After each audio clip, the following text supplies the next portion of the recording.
네, 전강 후약 장세가 연일 이어지고 있습니다. 상승 출발했던 양시장이 이내 하락 반전을 하면서 현재 구간에서는 혼조세를 보이고 있는데요. 자, 수급 부분이 어느 정도는 지탱을 해주고 있기 때문에 또 가까스로 어느 정도 오늘 빨간불을 켜면서 마감될 수 있을지 또 잠시 후에 함께 확인해 보시기 바라겠습니다. 오늘도 첫 번째 코너에서는요, 여러분들의 고민 종목들을 해결해드립니다. 샵 4248 누르시고요. 종목, 매수가, 비중 남겨주시면 이 시간 통해서 발빠르게 해결해드리겠습니다. 저희가 하루 종일 접수받고 있습니다. 네, 목요일 시장 마감 상황 물론이고요. 내일장 특징 여러 가지 또 점검까지 함께 해보시길 바랄게요. 지금부터 시작합니다.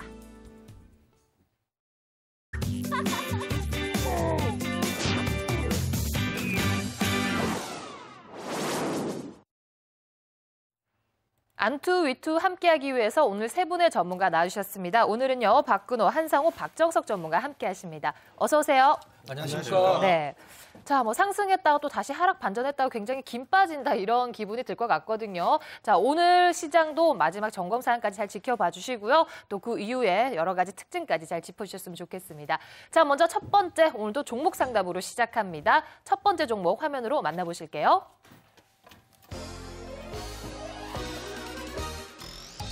LG화학입니다. 매수가는 40만 원, 비중 20%, 보유기간은 1년 되셨습니다. 전문가분들 의견 보겠습니다. 네, 모든 전문가분들께서 보유 의견 주셨는데요. 자, 긍정적으로 평가를 하시는 걸까요? 한상호 전문가님. 네, 지금 화학업종 정유 마진에 대한 개선폭이 이제 앞으로 보일 종목이죠. 그리고 최근에 들어서 보면은 경기 침체가 돼 있고 이런 부분들 때문에 주가가 좀 많이 하락했다라는 부분이 들고요. 이분께서는 굉장히 오랜 기간 또 들고 계시고 매수가도 좀 높으시기도 한데 지금 현재 29만 원대 바닥권을 형성하고 있기 때문에 굳이 이 구간에서 매도하실 필요는 없다라고 판단이 되는 그런 부분입니다. 현재 보유를 해도 좋습니다. 네, 자, 오늘 화학 업종 지수도 어느 정도 강보 합세를 보이고 있는 것 같습니다. 같은 의견이신가요, 박정석 전문가님?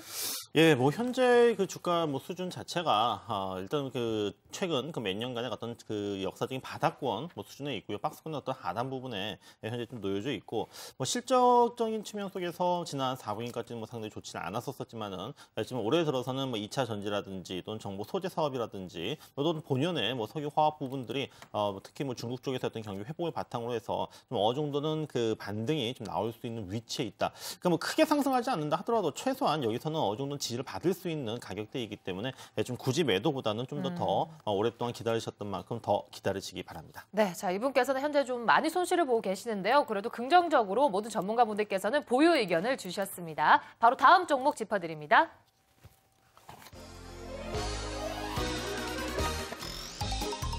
매일유업입니다. 매수가는 36,700원, 비중 30%, 보유기간은 3개월입니다. 의견 보겠습니다.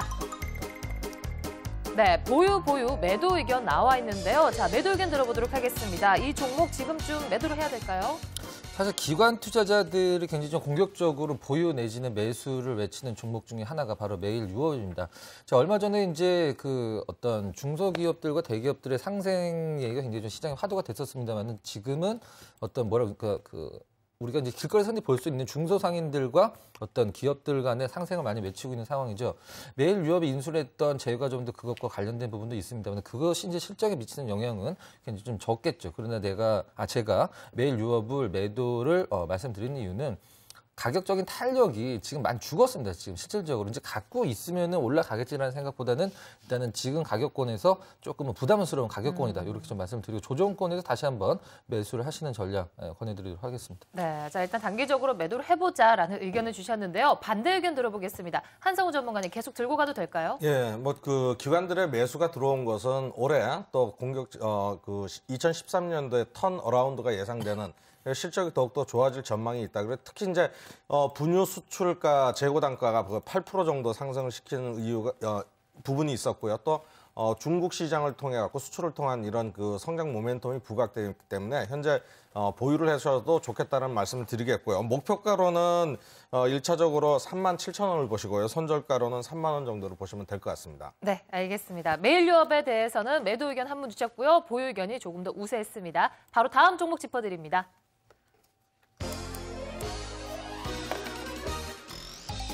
마크로젠 종목입니다. 매수가는 34,950원, 비중 30%, 보유기간은 3달 되셨습니다. 전문가분들 의견 보겠습니다.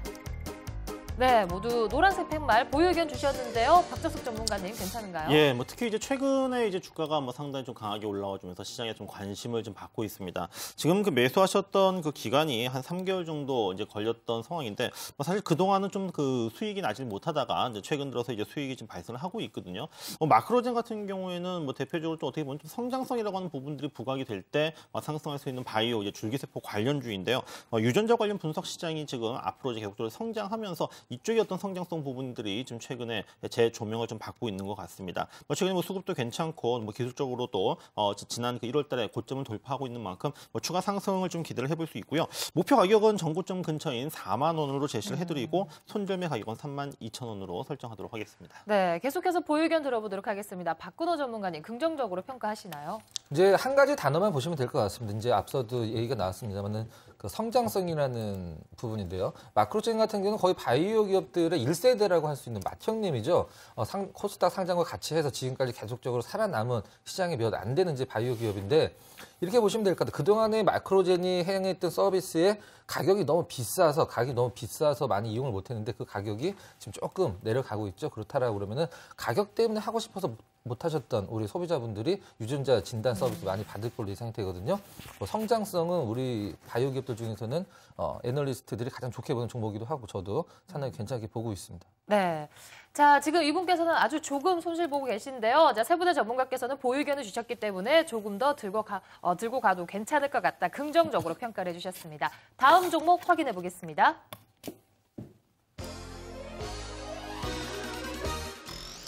코스맥스입니다. 매수가는 45,000원, 비중 40%, 보유 기간은 한 달 되셨습니다. 자, 이번에는 어떤 의견들이 나와 있을까요? 확인해 보겠습니다. 네, 자, 이번에는 모두 파란불이 켜져 있습니다. 매도 의견을 주셨는데요. 박정석 전문가님, 팔아야 될까요? 코스맥스는 작년에 굉장히 큰 폭의 그 성장세를 보였습니다. 특히 중국 시장 성장에 대한 기대감을 바탕으로 해서 이제 그 코스닥 시장의 어떤 지수 상승을 견인하는 주도주 역할까지 담당을 했었는데요. 하지만 또 계속적으로 이제 오르다 보니까는 이제 그 많이 상승한 데 따른 이제 고평가 논란이라고 하는 부분들이 좀 발생을 했고 또 이후에는 이제 그 주가가 이제 조정을 받으면서 최근에는 중국 춘절 효과에 대한 기대감들이 좀 제대로 좀 나와줘야 되는데 지금 이제 중국 춘절 같은 경우 얼마 남지는 않았습니다. 근데 주가가 좀 움직이지 못한다라는 것은 이제 춘절 효과를 기대를 할 시간도 없고 이제는 뭐 기대를 할 상황도 아니기 때문에 지금 추세 자체가 좀 꺾이는 흐름으로 봤을 때 손절매 가격 4만 원 설정해 드리는데요. 4만 원이 깨지게 될 경우에는 일단 좀 손실이 발생한 상황이지만은 일단 그 매도를 하시고 반등 시에는 4만 3천 원 정도에서 좀 손실을 보더라도 손실을 좁히는 구간에서 매도하실 것을 권유해 드리도록 하겠습니다. 네, 오늘 시장에서 낙폭이 굉장히 큽니다. 10% 가까이 빠지고 있는데요. 자, 한상우 전문가님 어떻게 보시나요? 네, 오늘 10% 빠진 게 아니라 4% 빠진 거로 보이는데요. 아, 네, 주중이네요. 예, 네, 예. 죄송합니다. 네, 그 코스맥스 말씀 잘해 주셨는데요. 지난해 그 굉장히 그 성장 모멘텀을 가지고서 주가가 너무 급등을 했습니다. 그러니까 주가의 그 상승폭이 컸기 때문에 지금 올해 주가를 조정을 받고 있다라고 보고요. 차트를 통해서 잠깐 말씀드리고자 한다 그러면 차트를 보시면요. 이 종목 같은 경우에 상승을 할 때 61선을 이탈하지 않고 상승을 계속 해줬던 부분인데요. 작년 11월 달 들어서 60선을 이탈하면서 60선 회복을 지금 못하고 있는 상태이기 때문에 네. 추세적으로 지금 조금 하락 추세에 놓여 있다 이렇게 보시고요. 매수가 이분 같은 경우에 45,000원이니까는 목표가를 매수가 근처로 보시고 손절가는 4만 원 정도 보시고 대응하시는 것이 좋다고 판단이 됩니다. 자, 이분께서는 한 달 전에 사셨는데 춘절 효과 기대감이라든지 이런 부분에서 또 매수를 하신 것 같습니다. 하지만 세 분의 전문가께서는 모두 매도 의견을 주셨습니다. 바로 다음 종목 짚어드립니다.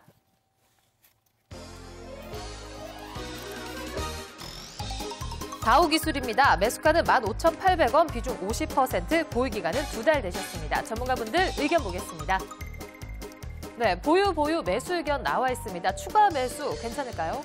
예, 지금 다우기술 오늘 뭐 주가가 조금 그 한 4% 정도 좀 하락을 하고 있습니다만은 오히려 이러한 조정은 또 이제 매수의 기회로 좀 잘 활용을 하셔야 된다는 생각이 드는데요. 뭐 다우기술 같은 경우에는 이제 이 공공 그 시스템 통합 업체들 어떤 그 수주 부분들 대기업의 어떤 수주 부분들을 갖다가 제한하는 즉 이 경제 민주화의 어떤 효과 부분들이 올해 어떤 새 정권이 들어서면서 좀 제대로 잘 반영될 수 있을 것이라는 생각이 들고 또 다우기술 같은 경우에는 경우에는 보유하고 있는 자회사 지분, 키움증권이라든지 또 사람인 HR 이러한 그 지분 가치 부분들이 올 한 해에도 상승할 수 있는 여건들이 만들어지고 있기 때문에 저는 여기서는 좀 더 매수를 하셔도 상관이 없다라는 생각이 듭니다. 비중이 조금 많이 매수하셨는데요. 네. 여기서 한 20%나 요 정도 20% 정도 이 정도에서만 좀 비중을 좀 추가하시는 전략을 말씀드리도록 하겠습니다. 네, 자 이분께서 15,800원에 지금 매수를 하셨거든요. 계속 들고 가도 될까요? 이제 한마디로 또 말씀을 드리면 자산 가치 대비 굉장히 저평가된 기업이죠. 이제 이 회사가 갖고 있는 방금 언급이 됐던 키움증권이라든가 갖고 있는 부동산 이런 것들은 지금 다우 기술의 시가총액이 전혀 적용이 안 돼 있는 상황이죠. 시장이 어려울 때 어떤 종목군들이 시장에서 재조명이 되느냐 바로 자산 가치가 뛰어난 종목이죠. 다우 기술. 지금 비중이 몇 %지? 이분이 50%시네요. 네, 너무 많으시니까 일단 비중 조절까지는 필요 없다 하더라도 비중이 적으면 조금 더 추가 매수를 권해드리고 했습니다만은 그냥 갖고 가시면 될 것 같습니다. 네. 네, 다우 기술에 대해서도 세 분께서는 긍정적으로 평가를 하셨습니다. 잘 참고하셨으면 좋겠네요. 바로 다음 종목 짚어드립니다.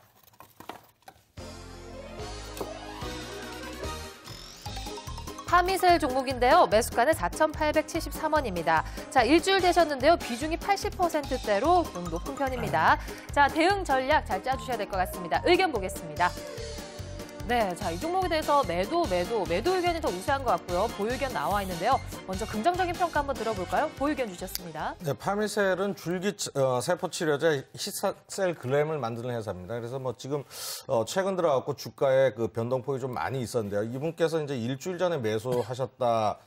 지금 보유를 하셨는데 일주일 전에 매수하셨다 그러면 급락을 한번 왔었던 그런 거 이제 급반등이 좀 오고 있거든요. 차트적으로 좀 설명을 드리면은 최근에 보면은 주가 흐름을 보면은 60선, 20선을 지지하다가 급락이 한번 오면서 대량 거래가 들어가면서 전일 상한가 그다음에 금일도 상승 추세를 이어가고 있거든요. 그래서 지금 굳이 여기에서 매도할 필요는 없다라고 판단이 되고요. 역시 이제 미국 유타대의 김성환 석좌 교수와 함께 줄기세포 치료제인 약물 전달 시스템을 개발하고 있죠. 이것이 개발이 완료가 된다 그러면 상당한 파급 효과가 있을 것이다. 그래서 줄기세포는 이런 부분으로 투자를 해야 될 부분이다라고 판단이 되고요. 네. 지금 현재 구간에서는 보유를 하는 것이 맞다라고 판단이 되고요. 목표가로는 5,400원, 손절가로는 4,500원을 제시해 드리도록 하겠습니다. 네, 일주일 되셨고 비중이 많아요. 자, 다른 반대 의견 들어보도록 하겠습니다. 박정국 전문가님. 사실 지금 매수를 하셨던 그 타이밍 자체는 분명히 잘못된 타이밍이었거든요. 한번 매수를 하셨다가 4,800원에서 3,900원까지 빠졌으면은 거의 지금 한 20% 이상 좀 손실이 발생했던 부분들입니다. 이것은 어떻게 보면 투자 자체가 좀 잘된 투자가 아니라 잘못된 투자이기 때문에 오히려 최근에 이 중국 진출 재료를 바탕으로 해서 올라와 줄 때를 이용해가지고 비중도 상당히 많으신데요. 좀 이 반등을 이용해서 매도를 하실 것을 좀 권유해 드리도록 하겠습니다. 목표 가격은 지금 5,000원대 초반 5,300원으로 설정해 드리고요. 손절매 가격은 현재 가격대 4,800원. 이 가격이 만약에 종가상으로 깨지면은 좀 매도를 하실 것을 권유해 드리도록 하겠습니다. 네, 알겠습니다. 파미셀 종목까지 저희 발빠르게 상담해 드렸습니다. 자, 목요일 시장입니다. 현재 모든 지수 동시호가 구간에 들어가 있는데요. 예상 체계 지수 짚어드립니다. 모두 파란불이 켜져 있습니다. 0.25% 코스피 시장 하락하면서 1931포인트에 거래되고 있고요. 코스닥 시장은 0.24% 하락하면서 501포인트에 현재 거래가 되고 있습니다. 자, 강보 합세로나마 마감되지 않을까 어느 정도 기대를 했지만 오늘 시장도 약보 합세로 마감될 것으로 보입니다. 자, 아쉬웠던 부분이 오늘 외국인들이 오랜만에 매수세를 보이면서 코스피 시장을 어느 정도 상승 출발시켜줬는데요. 하지만 프로그램 쪽에서의 어느 정도 매수가 약화되면서 상승폭을 모두 반납을 했습니다. 오늘 기관 쪽에서 500억 원 넘게 매도 물량이 나왔습니다. 자, 코스닥 시장 매매 동향 짚어드리도록 하겠습니다. 자, 오늘 코스닥 시장에서는 외국인들이 오늘 100억 원 넘게 사들였지만 기관 쪽에서 또 120억 넘게 오늘 팔아치우는 모습이네요. 마감 카운트다운 들어갑니다. SBS CNBC가 오후 3시 증시 마감 상황을 알려드립니다. 네, 간밤에 미증시 주요 지수는 어느 정도 혼조세를 보이면서 마감이 되었는데요. 오늘 다우 지수는 그래도 빨간불로 강보합세로 마감이 되었지만 14,000포인트는 깨졌습니다. 하지만 미증시라든지 다른 글로벌 증시가 견조한 흐름을 보이고 있는데 역시나 우리 한국 증시는 지지부진한 모습을 보이고 있습니다. 목요일 시장 마감 상황 짚어드립니다. 네, 오늘 코스피 시장 0.23% 하락하면서 1931포인트에 마감되었고요. 코스닥 시장 0.15% 약보합세 501포인트에 마감이 되었습니다. 다행히도 그나마 또 1930포인트, 500포인트는 지지를 하면서 마감이 되었습니다. 외국인들이 코스피 시장에서 오늘 장 초반부터 매수세로 일관을 했습니다. 오랜만에 또 외국인들이 620억 원 넘게 사들였는데요. 자, 아쉬웠던 점이 프로그램 쪽에서의 매수가 약화되면서 상승 출발했지만 이내 오늘 하락 반전한 부분이 굉장히 아쉽습니다. 잠시 후에 또 코스피 시장 수급 동향 또 꼼꼼히 짚어드리도록 하겠습니다. 업종별 흐름 짚어드립니다. 오늘 전차 군단이 초반에 반등하면서 시장을 어느 정도 이끌어주는 모습이었는데요. 어느 정도 이내 하락을 했습니다. 자, 오늘 시장에서 특히 경기 방어주들이 많이 급락을 하는 모습이었죠. 전기가스 업종 거의 3% 가까이 2.58% 하락을 했고요. 음식료 그리고 의료정밀, 기계 업종들이 1% 넘게 하락 마감을 했습니다. 자, 오늘 시장에서 거의 파란불을 켠 업종들이 많았고요. 빨간불 켠 업종 중에서는 뭐 비금속 광물이라든지 운수 창고, 기타 등등이 오늘 어느 정도 강보 합세로 마감이 되었습니다. 자, 시가총액 상위 종목 짚어드립니다. 오늘 전차 군단들이 초반에는 강한 흐름 보였는데요. 삼성전자 이내 하락 반전을 했습니다. 0.49% 하락하면서 주가는 142만 원에 마감이 되었습니다. 자, 현대차는 그래도 강보 합세로 어느 정도 상승 반전을 했습니다. 포스코 그리고 현대모비스 오늘 빨간불을 켰는데요. 자, 현대모비스가 어제에 이어서 오늘 시장에서도 굉장히 좋은 흐름 보였습니다. 실적 호전과 원액 환율 상승 소식에 오늘 장에서도 1% 넘게 상승을 했습니다. 자, 반면에 오늘 기아차 종목은 오늘 어느 정도 혼조 양상을 보이면서 보합권에서 마감이 되었고요. 약보합세로 마감이 되었습니다. SK 하이닉스, LG전자, LG디스플레이, 삼성전기 등은 IT와 반도체 쪽에 어느 정도 수급이 몰리면서 오늘 긍정적으로 평가를 받았는데요. 거의 뭐 빨간불을 켜면서 마감이 되었습니다. 자, 코스닥 시장의 또 시가총액 상위 종목 흐름입니다. 오늘 대부분 파란불을 켰고요. CJ 오쇼핑과 SK 브로드밴드만이 빨간불을 켰고 그 밖에 업종들은 거의 뭐 4%, 3% 넘게 또 빠진 종목들이 많습니다. 자, 일단은 시장이 마감이 되었는데요. 역시나 아쉬운 장이 연출이 되는 것 같습니다.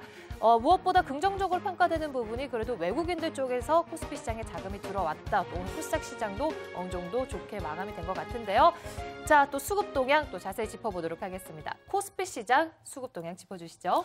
자, 코스피 시장에서 우리가 이제 개인 투자자분들이 가장 많이 매매에 참고를 하시는 외국인들과 기관이 오늘은 어떤 종목을 사고 팔았는지 한번 네. HTS를 통해서 한번 차트를 보면서 말씀을 드려보도록 하겠습니다. 자, 한번 볼까요? 자, 오늘 거래소에서 외국인들 어떤 종목을 가장 많이 샀을까요? 뭐 미래산업이나 KEC 같은 종목은 이제 신경 쓸 필요가 없겠죠. LG U+와 한국전력, 메리츠 종금증권 가장 많이 팔았다라고 보시면 될 거고 한진해운도 상당히 많이 팔았네요. 자동차 쪽에서의 어떤 현대차는 보이지 않는데 기아자동차를 굉장히 많이 매도를 한 걸 볼 수가 있습니다. 반면에 어떤 종목을 샀느냐? 오늘 시장에서 상당히 많이 큰 상승을 기록했던 종목이죠. 라겐락, 외국인들의 수급으로 오늘 상승했다라고 봐도 될 것 같은데요. LG 디스플레이, 웅진케미칼, 라겐락, NHN, 이제 오늘 시장에서 많이 상승한 종목분을 외국인들이 많이 사준 것을 볼 수가 있고요. 네. 기관 잠깐 살펴보도록 하겠습니다. 기관은 어떤 종목 가장 많이 팔았을까요? SK증권 신경 안 쓰셔도 될 것 같고요. 우리금융, 한진현, 제일기획, 두산인프라코어. 두산인프라코어 오늘 요즘에 최근 주가는 좀 안 좋은데 여러 가지 좀 악재가 겹치고 있는 상황인데 기관들 매도까지 같이 나오고 있는 상황이죠. 매수는 어떤 종목일까요? 하이닉스, 삼성전기, 삼성물산 쪽 매수가 들어왔습니다.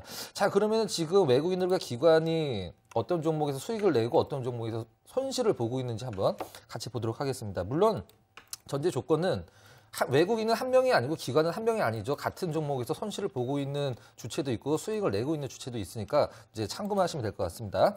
자, 지금 거래소 시장에서 외국인들이 가장 많이 최근 한 달 동안에 산 종목 중에 가장 수익이 많이 나는 종목이 경인양행, 뭐 하나타임월드, 백산, 베이직하우스, 라겐락인데 라겐락 정도를 관심 있게 좀 보시면 될 것 같고요. 한 달 동안 약 8% 정도 수익이 났고요. 평균 매수 가격은 26,000원 정도 잡히고 있는 죠. 그런 기관들은 어떤 종목군들을 사면서 뭐 팔고 있는지 한번 보도록 하겠습니다.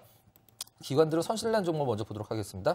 한진해운은 한 달 동안의 평균 매수 가격 11,728원이 잡히고 있는데 마이너스 거의 14%권 정도 잡히고 있고 NC소프트, 현대상선에서 마이너스를 좀 기록을 하고 있습니다. 수익 내는 종목은 금호전기에서는 상당히 좀 좋은 LED 관련주에서 수익을 내고 있고요. 라겐락, 현대모비스, 우진, SK텔레콤, 베이직하우스 정도에서 기관들이 약 10% 전후권의 수익을 내고 있습니다. 네. 자, 뭐 수급에 몰리는 부분도 있고 또 팔아치우는 부분도 있지만 뭔가 특징이 뚜렷이 없는 것은 사실인 것 같습니다. 네, 방향성을 맞습니다. 잡기가 참 힘든 것 같은데요. 자, 일단 코스닥 시장 수급 동향 또 짚어드리도록 하겠습니다. 개인과 기관들은 오늘 파란불을 켰지만 코스닥 시장에서도 외국인들은 그래도 사들이는 모습이었거든요. 짚어주시죠. 네, 코스닥 시장을 짚어드리면요. 오늘 외국인들의 그 가장 큰 특징적인 면이 덕산하이 메탈을 그 순매수를 좀 많이 했습니다. 네. 덕산하이 메탈이 그동안에 이제 시총 1조 원이 밑으로 내려갔던 부분인데요. 최근 3일 연속 상승하면서 거의 시총이 1조 원에 육박하는 그런 흐름을 보여줬고요. 외국인이 두 번째로 오늘 매수 많이 한 것이 이제 뭐 테라 리소스 그리고 보면은 큰 종목 미디어 플렉스를 좀 매수를 했고요. SK 브로드밴드 이런 종목들을 매수를 많이 했습니다. 오늘 또 외국인 대비 기관들이 매수한 종목들을 좀 보면요. 기관들은 우리 ENL이라는 신규 종목에 대한 매수를 하면서요.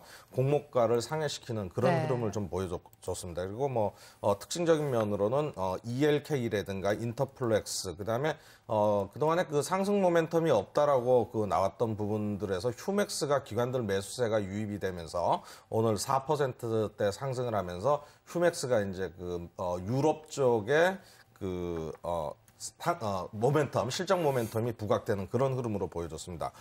이 부분들 말고서 이제 올해 들어서 그 가장 많이 매수한 그러니까 코스닥에서 외국인이 가장 많이 매수한 종목은 다음을 들 수 있겠고요. 다음에 그 흐름 주가의 흐름들을 보면 역시 이제 그 기관과 외국인의 그 매수세 한 종목들은 계속 우상향 추세를 유지하고 있다 이렇게 판단이 되고요. 다음으로 파트론, 셀트리온, 오스템 임플란트, CJ 홈쇼핑 순서로 외국인들이 올해 가장 많이 매수를 했고요. 기관의 동향을 보면 역시 이제 기관은 서울반도체, 그다음에 CJ EML, 그다음에 파라다이스, YG 엔터테인먼트, SK 브로드밴드 순서로 순매수가 많았습니다.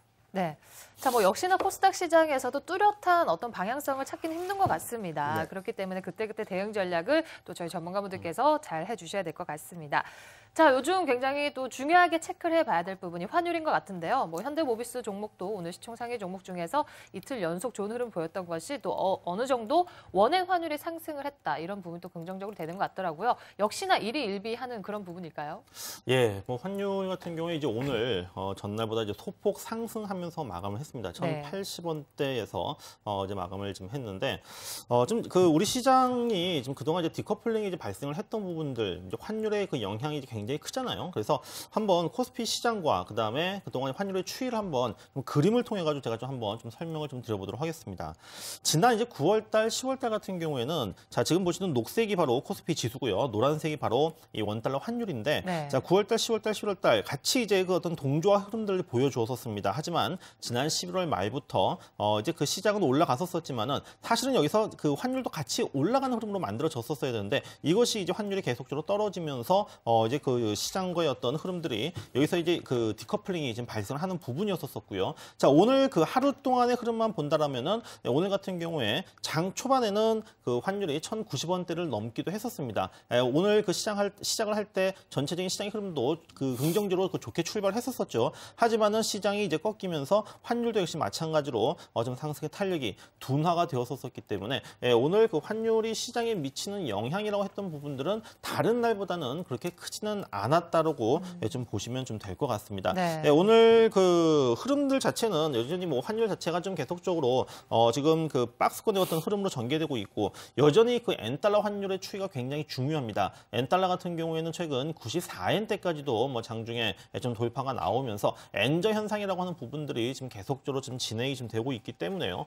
지금 수출 기업주들의 경우에 뭐 환율이 이제 뭐 소폭 상승하는 부분들 역시 환율이 상승하게 된다라고 하면은 해외 쪽에서의 수출 매출은 늘어날 것입니다. 하지만 지금 그 엔화의 어떤 흐름들이 지금 계속적으로 지금 약세를 보이고 있기 때문에 이 가격 경쟁력이라는 측면 속에서 지금 우리 수출 기업들의 지금 그 부진한 부분들은 실적을 통해서 지금 계속적으로 나타날 수밖에 없거든요. 그래서 이것이 지금 국내 증시의 디커플링 요인으로 작용하고 있고 지금 현재로서는 뚜렷하게 지금 해소를 할 수 있을 만한 이러한 그 요인들은 아직은 좀 찾아보기는 어렵지 않을까 생각됩니다. 제가 처음에 이제 오늘 환율은 시장에 미치는 영향이 적었다. 따라서 오늘 뭐 수출주라든지 또는 그 내수 관련주들 좀 어떻게 보면은 환율의 영향보다는 좀 다른 변수에 의해서 좀 조정을 받았기 때문에 오늘은 뭐 환율 때문에 움직였었던 특징적인 업종의 흐름들은 없었다라고 정리를 해드리도록 하겠습니다. 네, 환율 부분도 어느 정도 장기적으로 또 거시적인 부분은 많이 전망이 되어 있기 때문에 일희일비하는 것 자체가 사실은 좀 무의미하다 이렇게 들지만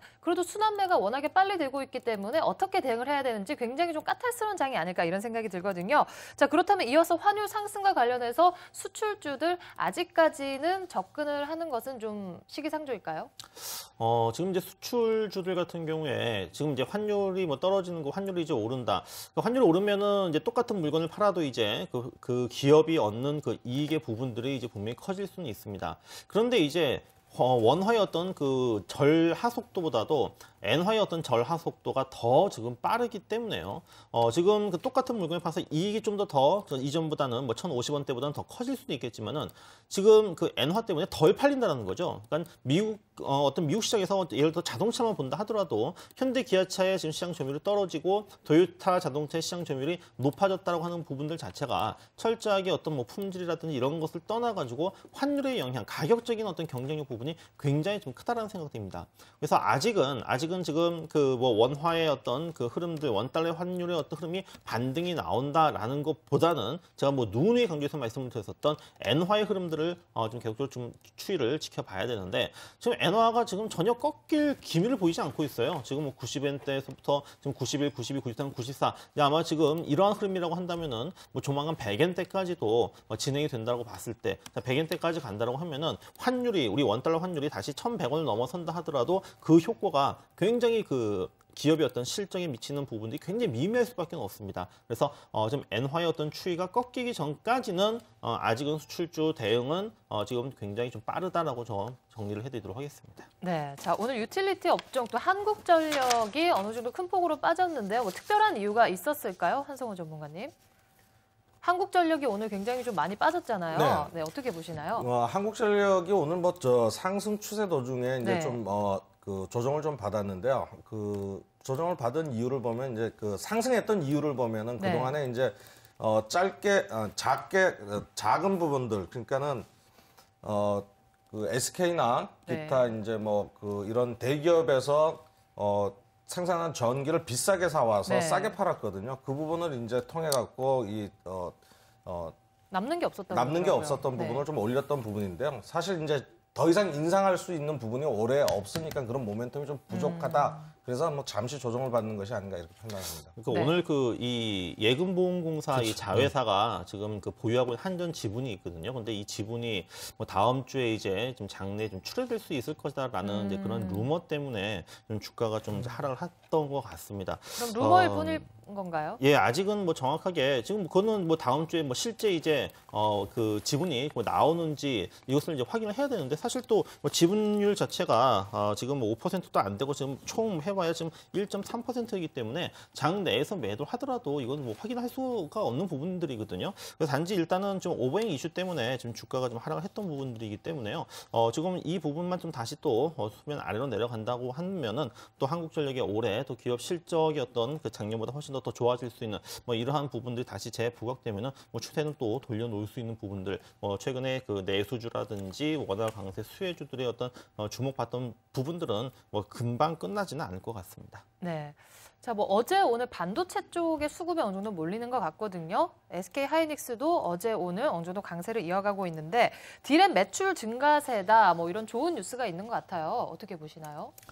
디램 이제 그 반도체 두 가지로 볼 수 있죠. PC 쪽 디램이랑 모바일 쪽 디램을 보시면 될 것 같은데 지금 SK 하이닉스가 PC 쪽 디램이 가격이 이제 재차 하락할 것이다라는 최근에 그 디램 가격이 굉장히 좀 좋았었죠. 근데 시장에서 SK 하이닉스의 주가 흐름은 그거에 미치지 못했었는데 그 이유가 사실 제가 봤을 때 말이 안 되는 겁니다만 다시 한번 반도체 가격이 재차 하락할 것이다라는 어떤 우려감 때문이었었는데 그거는 SK 하이닉스에서 지금 이제 생산 그 어떤 비중을 보면 PC 쪽 디램이 계속 감소를 하고 있거든요. 그럼 그 부분은 리스크를 많은 리스크, 그러니까 불이 났을 때 맞불을 놓는 것과 같은, 한마디로 이제 가격이 떨어지는 제품을 생산을 덜 해버리는 거죠. 이제 그럼 거기서 나오는 어떤 마진의 어떤 그 마이너스 부분은 더 적어지게 되겠죠. 바로 그 부분 이제 해소하면 될 것 같고, 최근에 SK 하이닉스 뭐 가격적인 반등, 기술적인 반등일 수도 있고 추세 전환일 수도 있습니다만은 저는 중장기적으로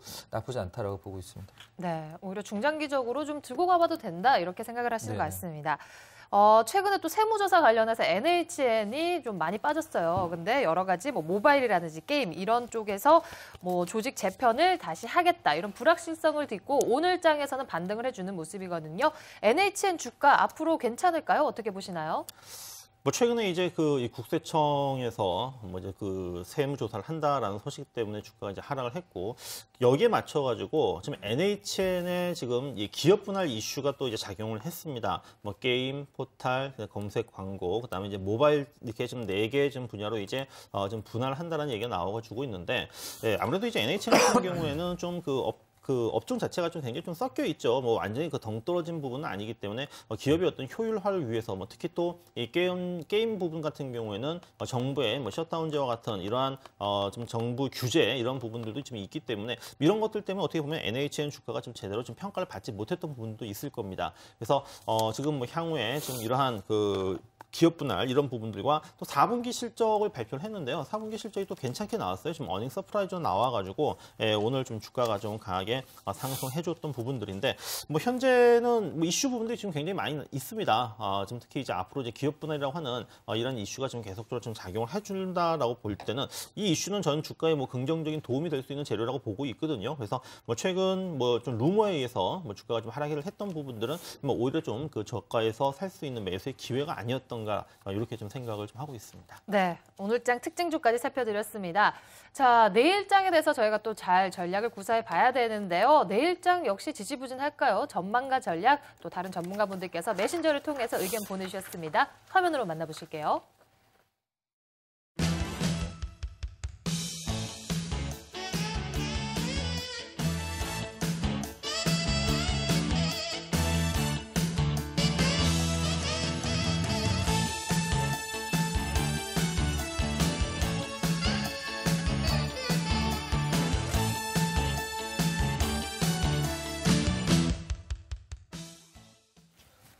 네, 자, 여러 전문가들의 의견을 먼저 만나봤습니다. 자, 한성훈 전문가님, 조정장은 지속될 것이다라고 보시거든요. 네. 자, 여기서 말씀하신 그렇다면 개별주는 어떤 것들이 있을까요? 뭐 역시 말씀드릴 수 있는 것들이 이제 그 개별주라고 그러는 것이 코스닥에 기관들이나 외국인들의 지금 순매수가 들어오는 종목군들이요.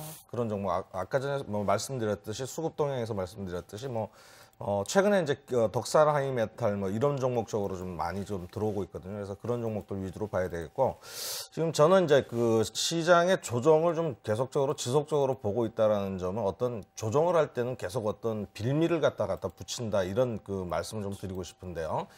최근에 이제 그 없던 리스크, 또 하나의 리스크가 생긴다. 유럽 리스크의 재부각이라는 그 정치 야당의 스페인 총리의 정치 자금 그 부분 때문에 뭐 어떤 구조 조정이나 이런 것들이 늦어지는 것이 계획에 차질이 생기는 것이 아니냐, 그러면서 유럽 리스크가 다시 부각되고 있거든요. 그럼 뭐냐 그러면 거기가 그렇게 대단한데도 우리 시장하고는 거의 상관이 없는데 그런 빌미를 붙여갖고 시장의 조정의 빌미를 만들고 있다라는 것을 보면은 아직도 좀 조정을 좀 해야 되겠고, 그다음에 이제 날짜적으로 보면은 추석, 그러니까 설 연휴 이후에 옵션 만기일이 있습니다. 그래서 만기일 전략과 더불어서 지금 이제 프로그램 매수가 많이 들어와 있는 부분이 있는데, 프로그램 매수가 현재도 오늘도 이제 기관의 프로그램 매도로 인한 하락이거든요. 그러니까 프로그램 매도가 계속적으로 나올 수 있는 장세이기 때문에 그 매도 물량을 받아줄 주체가 아직 좀 부재하지 않겠냐. 거기다 뱅가드의 그 매도세 같이 합친다 그러면 결국 지금은 좀 지지부진한 장세다 이렇게 말씀을 드릴 수 있겠고요. 뭐 어떤 리스크가 하나가 부각이 된다 그러면은 장이 한번 크게 한번 출렁거릴 수도 있는 그런 부분이 아닐까 이런 생각을 합니다. 네, 역시나 시장은 다 알고 있는 뭐 뱅가드라든지 환율 부분에 있어서 자유롭지 못하다, 조정장 지속될 것이다 이렇게 보시는 것 같습니다. 오히려 지금 이럴 때일수록 개별주 또 코스닥이라든지 중성주 중에서 기관과 외국인들의 수급이 눈에 띄게 몰리는 이런 종목을 좀 살펴보자라고 언급을 해주신 것 같습니다. 자, 박근호 전문가님, 관망 심리 뭐 설 연휴를 앞두고 이제 설 이제 얼마 남지 않았잖아요. 네. 투자자들의 심리는 뭐 다 똑같은 것 같습니다. 근데 앞서 환율 얘기를 잠깐 짚어주셨는데 사실 시장에서 지금 환율 때문에 시장이 안 좋다라는 거는 누구나 다 인정을 하는 부분이고 네. 일단 그 부분은 다 시장에 부각이 돼 있는 상황인데 저는 절대적인 것은 아니라고 보고 있어요. 그때 제가 한번 말씀드렸듯이 환율이 안 좋은데 대기업 수출질이 안 좋다. 그럼 환율에 예전에 가장 민감하게 움직였던 영업무역 같은 종목은 정말로 급락이 나와줘야 되는데 영업무역은 오히려 추세가 좋단 말이죠. 여러 가지 부분에서 좀 설명이 안 되는 부분도 있는데 자 그러면은 지금 이제 추석이 아니죠. 구정 연휴를 앞둔 시점에서 모든 분들이 똑같이 느낄 겁니다. 굳이 이렇게 시장이 안 좋은 1월 달에 유일하게 1월 효과를 못 보고 있는 게 이제 올해인데요. 사서 어떤 구정 지난 다음에 저점을 잡겠다라는 생각보다는 오히려 구정 후에 추세가 좀 한마디로 빨간색이 켜진 거를 추격 매수를 하겠다라는 어떤 그 관망세가 좀 많이 좀 대두가 되는 것 같아요. 저도 일반 투자자라고 한다라면 똑같은 감정을 느낄 것 같은데 앞서서 이제 옵션 만기를 얘기를 해주셨습니다만 지금 외국인들 매수 차익 장구가 거의 4조 원에 육박하는 부분이기 때문에 이 부분이 상당히 좀 부담이 될 수 있죠. 이제 상장지수 펀드도 상당한 이제 매물 부담 두 개가 합쳐져서 매물화 된다라고 그러면 정말로 시장이 한번 크게 출렁이고 그 다음에 이제 다시 한번 제자리를 찾아가는 흐름이 나올 텐데 글쎄요. 저는 구정 끝나고는 굉장히 좀 역사적으로 구정 끝나고 지수가 시장이 나쁜 적이 그렇게 많지는 않았었거든요. 한마디로 좋았다라고 이제 보시면 될 것 같은데 1월 달 내일이 마지막 날이긴 합니다만은 2월이죠. 지금 2월이죠. 구정 전에 거래일이 내일이 마지막 날인데 구정 지나고 나서는 저는 충분히 어떤 좀 모멘텀이 좀 나오지 않을까라는 생각을 하고 있습니다. 네, 역시 뭐 내일장에서도 큰 특징은 없을 것 같다 이렇게 보시는 것 그렇죠. 같거든요. 네, 알겠습니다. 박정석 전문가님, 글로벌 증시는 단기 과열권에 진입을 했다라고 언급을 해주셨습니다. 자, 근데 뭐 다른 글로벌 증시들이 많이 올라도 우리 증시랑은 무관했잖아요. 그렇죠. 근데 또 좋지 않은 부분은 또 우리 시장이 또 잘 또 받아들이거든요. 예. 역시 그런 모습이 이어질 것이다 이렇게 보시나요? 예, 지금 가장 이제 걱정되는 부분이 지금 그 부분입니다. 남들 오를 때는 좀 못 오르다가 또 남들 빠질 때 같이 빠지지 않을까라는 지금 그 부분인데 네. 지금 한번 그 해외 좀 글로벌 증시 좀 주요 국가들의 한번 그 지수의 흐름들 제가 한번 좀 그물망을 통해서 한번 좀 살펴보도록 하겠습니다. 네. 자, 먼저 이제 그 다우존스 지수 같은 경우에 아직도 이제 지금 14,000선 이제 근처에서 굉장히 견조한 이제 흐름을 좀 보여주고 있죠. 하지만은 지금 이동평균선 간의 지금 이격이 지금 상당히 지금 많이 좀 벌어져 있다라고 하는 부분들은 조그마한 어떤 충격이 들어왔을 때는 지수 자체가 좀 조정이 들어올 가능성이 높다라고 하는 것을 좀 보여주고 있고, 뭐 나스닥 시장 같은 경우에는 뭐 지금 그 애플 때문에 사실 좀 굉장히 좀 그 지지부진한 좀 흐름으로 좀 전개가 되고 있습니다. 근데 여전히 지금 현재 보면 또 지금 이평선과의 지금 이격이 지금 상당히 좀 많이 벌어져 있는 상황이고요. 특히 좀 최근에 이제 보면은 그 니케이 지수가 그 이 엔저 현상과 함께 굉장히 좀 많이 올랐습니다. 지금 뭐 엔화의 어떤 약세 부분들 뭐 이것과 함께 좀 같이 움직이기 때문에 뭐 일본 증시 같은 경우 과열권이긴 하지만은 뭐 좀 더 움직일 수 있는 여진이 있다는 생각이 들고요. 이제는 이제 그 유럽 증시를 보셔야 되는데 유럽 같은 경우에 좀 먼저 좀 흔들리는 지금 모습을 보여주고 있습니다. 지금 독일 지수 같은 경우에도 지금 7,800선에서 지금 7,500선대로 지금 확연하게 지금 떨어지는 흐름을 좀 보여주고 있고요. 또 이탈리아 지수 같은 경우에는 좀 더 좀 낙폭이 큰 이러한 흐름들 지금 보시면은 이제 유럽 쪽에서 먼저 좀 추세 자체가 지금 꺾이면서 이것이 이제 그 미국으로 그다음에 이것이 또 중국이나 일본으로 오늘 같은 경우에도 지금 아시아 증시 대부분이 지금 굉장히 좀 큰 폭으로 좀 조정을 받았다고 하는 부분들은 전체적인 이제 글로벌 증시의 그 1월달에 계속적으로 강세를 보였던 이 효과가 이제 어느 정도는 좀 그 떨어질 가능성이 높지 않을까라는 생각이 듭니다.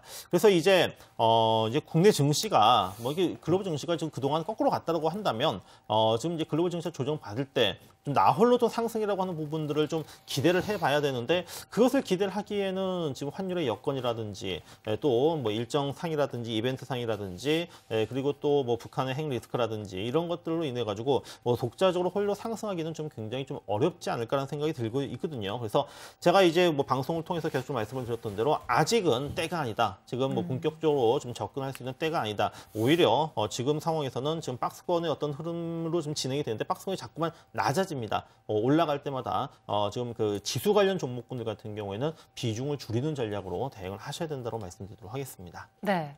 자, 투자자분들은 다 알고 있는 것 같아요. 큰 상승 모멘텀이 없는 시장인데요. 또 설 연휴를 앞두고 내일 한 주를 마감하는 금요일장인데 지수 자체를 봤을 때는 큰 특징은 없을 것이다라고 세 분께서는 판단을 해주시는 것 같습니다. 참고하셨으면 좋겠습니다. 광고 보신 후에 다시 돌아오겠습니다. 오늘 목요일 안에.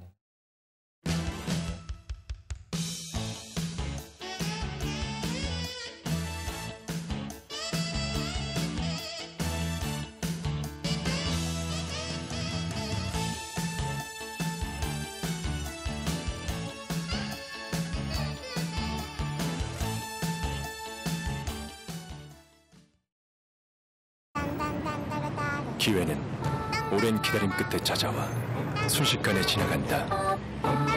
순간을 잡는 것. 이것이 현대증권 트레이딩. 스마트able, able, 현대증권.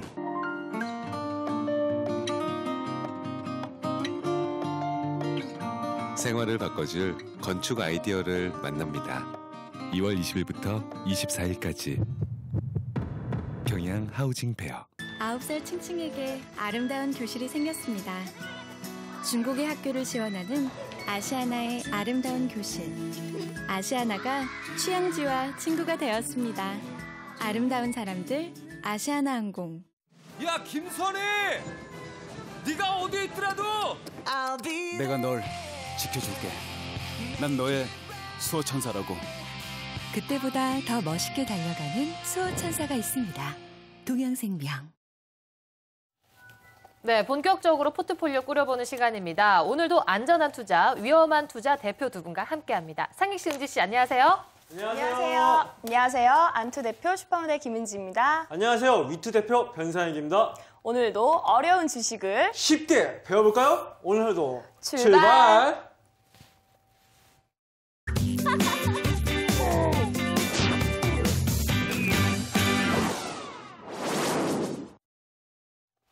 네, 오늘 세 분의 전문가께서는 어떤 기업을 또 제시를 해주실까요? 먼저 투자 핵심 포인트 만나보시겠습니다.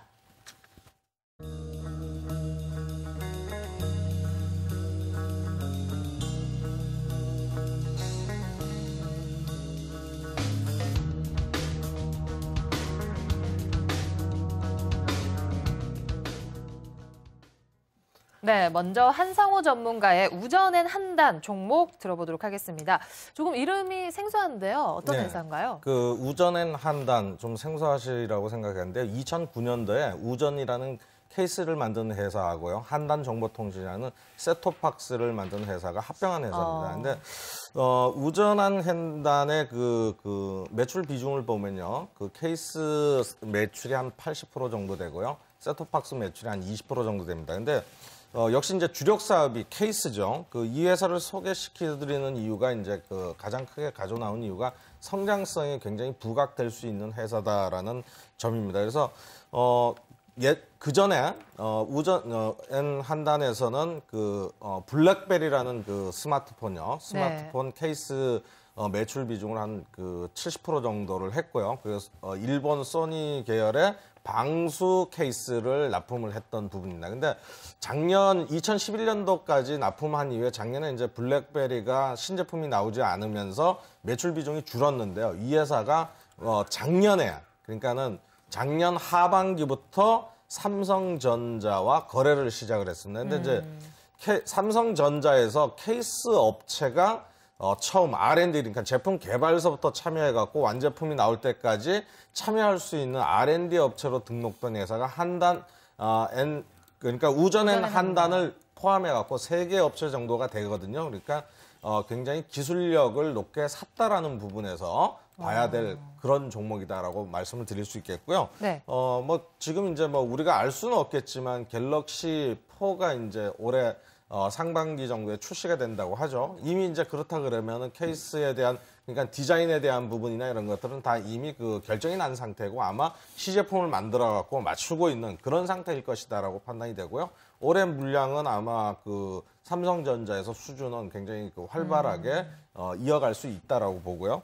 그 우전 한 달에 올해 매출액이 한 4,782억에 영업이익이 349억 정도를 기록할 그런 회사다라고 보고 저는 성장성에 부각을 두고 이 종목을 가지고 나왔습니다. 네. 소비자들이 돈을 지불하고 사는 그 액세서리 케이스가 아니라 언급해 주신 것처럼 금형, 그 휴대폰 자체에 붙어 나오는 그 본체 케이스 말씀하시는 거네요. 네. 우리가 들고 있는 케이스예요. 그래서 뭐 이 케이스를 보면은 그러니까는 지금 이제 케이스 만드는 기술이 금형서부터 뭐 코팅, 절삭, 어떤 압축 이런 것까지인데요. 이 그 우전엔 한다는 이런 그 부분을 원스톱으로 그러니까는 전 공정에서부터 후 공정까지 마무리를 할 수 있는 몇 안 되는 업체다 이렇게 보시면 될 것 같습니다. 네, 근데 전문가님, 그 삼성전자랑 거래하는 휴대폰 케이스 그 업체가 이곳 한 곳은 아닌 걸로 알고 있거든요. 네. 근데 굳이 이 기업을 선택하신 이유랑 네. 그 다른 업체에 비해서 경쟁력 궁금하거든요. 네, 경쟁력이라 그러는 것이 바로 아까 좀 전에 말씀드렸던 그러니까 가장 큰 경쟁력이 뭐냐 그러면요. 일방적으로 이제 이런 케이스를 만들어라 이렇게 받아가지고 만드는 회사들은 사실 불량률이나 이런 것들이 굉장히 높습니다. 그러니까 개발 초기부터 참여를 할 수 있다라는 것은 삼성전자에서 그만큼 케이스를 만드는 기술을 높이 평가하고 기술력이 있다라고 판단했기 때문에 어떤 그 부분들이요, 그 케이스 안에 만들 수 있는 그런 부분들을 계속적으로 가져가는 거고요. 지금 특히나 보면은 이 그 방수 케이스를 만들 수 있는 업체가 몇 군데인데 물론 이제 그 지금 삼성전자에는 포함이 안 돼 있습니다. 근데 이 부분에서 본다 그러면은 업계 최초로 방수 케이스 특허를 취득한 그래서 뭐 기술력에서는 다른 회사들이 따라올 수 없다라고 보고 아까 말씀드렸듯이 케이스 업체들 많습니다. 그러나 삼성의 선택된 회사는 단 3군데, 그 중에 한 군데가 우전엔 한단이라는 사실을 잊지 마십시오. 그 방수 케이스 되게 좋은 것 같아요. 네. 지금 실제로 납품을 하고 있어요? 방수 케이스는 일본 그 소니 계통으로 납품을 했었고요. 지금 국내에는 아직 적용된 사례는 없습니다. 네. 근데 왜 방수 제품이라고 말씀하셨는데 이렇게 좋은 제품을 왜 삼성에서 미리 쓰지 않았을까요? 아무래도 이런 그 제품을 만들 때 부품에 대한 단가를 생각할 수가 있겠죠. 사실 방수가 된다. 우리가 보면은 카메라도 방수 안 되는 카메라랑 방수되는 카메라랑 가격 차이가 35% 이상 차이가 납니다. 그러니까 뭐 우리가 지금 방수가 되는 그 스마트폰이다. 그렇다 그러면 최소한 지금 스마트폰 가격이 거의 100만 원대에 가까운데 최소로 잡는다 하더라도 125만 원대, 25%더 업이 된다 그러면 125만 원대가 될 텐데 너무 비싸지잖아요. 그러니까 어떤 그 좋은 제품의 기능이 있더라도 그 제품에 적용해가지고 너무 비싸다 그러면은 그것을 적용 안 하는 부분이 있을 거라고 보고요. 뭐 어떤 특수한 경우가 있다 그러면 적용도 될 수 있다 이렇게 판단이 됩니다. 근데 그러면 그렇다는 말씀은 갤럭시 4를 만들 때 꼭 이 회사의 제품을 안 쓸 수도 있다는 그런 말씀 아닌가요? 안 쓸 수 있다가 아니고요. 네. 금방 이 회사 우전엔 한단이 방수 케이스도 만들고 다른 케이스도 만드니까는 삼성전자에서 갤럭시 S4에 방수 케이스가 포함된다 그러면 이것이 업계 최초니까 이 회사밖에 없을 거고 그게 안 된다 하더라도 이미 포함되어 있는 그 회사이기 때문에 R&D 업체로 등록되어 있는 회사이기 때문에 충분히 수주 물량을 받을 수 있는 회사다 이렇게 보시면 될 것 같아요. 네, 저는 좀 이해가 되는 부분이 방수 자체에 대한 어떤 휴대폰의 그런 구매력은 큰 메리트는 사실 아직은 없는 것 같거든요. 네. 하지만 또 어떻게 시장이 변할지 모르기 때문에 기술력은 지금 우전의 한단이 가지고 있다. 이 정도로 일단 참고를 하시면 될 것 같습니다. 근데 방수 굉장히 중요하죠. 네. 뭐 요즘에 이제 그 스마트폰을 어디서도 많이 사용하냐면은 그 화장실에서 많이 사용하거든요. 일 보면서 지금 그 보다가 잘못해가지고 빠뜨리면은 또 큰일 나기 때문에 많이 잘못해야 빠뜨리지 않나요? 아니요, 또 이게 요즘에 또 이 커져가지고요. 손을 잘못 놓치는 경우가 또 많이 있더라고요. 예. 근데 우전엔 한단 말고 이제 다른 휴대폰 케이스 업체들이 굉장히 좀 많잖아요. 서원인텍이라든가 많이 있는데 작년에 우전엔 한단도 굉장히 좋았고 서원인텍도 좋았고 뭐 여러 가지 회사도 뭐 크루셜 엠스도 있고 굉장히 많은 그 시장에서 두각을 나타냈는데 두각을 나타낸 회사와 두각을 나타내지 못한 회사의 가장 큰 차이점이 뭐냐면 베트남에 공장이 있느냐 없느냐가 바로 그 차이거든요. 근데 지금 우전엔 한단 같은 경우는 제가 알기로는 중국에는 굉장히 그 좋은 공장이 있는데 베트남에는 삼성이 이번에 베트남에 굉장히 큰 그 휴대폰 공장을 짓고 있는데 그것과 관련된 시너지 효과는 그런 다른 그 회사들과는 좀 약간은 그 리스크라기보다는 조금 불리한 입장이 좀 있지 않을까. 불리하다라고 볼 수가 없는 것이 이제 뭐 다들 공장 증설을 하고 있는데요. 지금 이제 그 우전엔 한단도 중국에 이제 그 공장을 갖고 있습니다. 그 중국의 5기 공장이 가동되고 있는데 6기 공장에 대한 투자를 하느냐 마느냐의 결정을 아직까지 올해 이제 할 거거든요. 근데 중국 시장이 워낙에 진출돼 있는 거 저번에도 말씀드렸듯이 중국 시장에서 지금 스마트폰을 쓰는 인구가 35% 비중밖에 안 되거든요. 그러니까 시장 자체가 거기가 크기 때문에 그쪽이 더 뭐 중국 시장의 스마트폰 시장이 크다 그러면 더 매출이 늘어날 것이고요. 또 중국에 공장을 갖고 있기 때문에 중국 그 휴대폰 저가 휴대폰 업체에도 충분히 그 로컬 업체에도 부품 공급이 가능하다라고 봤을 때 성장성은 좀 더 낫지 않을까 그런 생각이 좀 듭니다. 네. 자, 그렇다면은 지금까지 주가 흐름은 어땠는지 보도록 하겠습니다. 작년 말부터 꾸준히 올랐는데요. 어느 정도 고점 부분에서는 조금 박스권 구간인 것 같기도 하고요. 네, 지금 작년 말서부터 올라서 11월 달서부터는 이제 어느 그 일정한 그 지금 현재 그 박스권 흐름을 좀 보여주고 있는데요. 최근에 이제 보면은 그 대량 거래가 한번 그 일어났습니다. 그래서 뭐 이 대량 거래 500만 주대 대량 거래가 일어난 이 부분은 블록 딜을 해가지 않았나 이렇게 판단이 돼요. 그러니까 뭐 회사가 좋으니까 기관이 이거를 이제 500만 주 정도를 가져갔거든요. 그래서 지금 현재 흐름들을 보면은 주가가 정배열되어 있는 그런 위치다라고 판단이 되고요.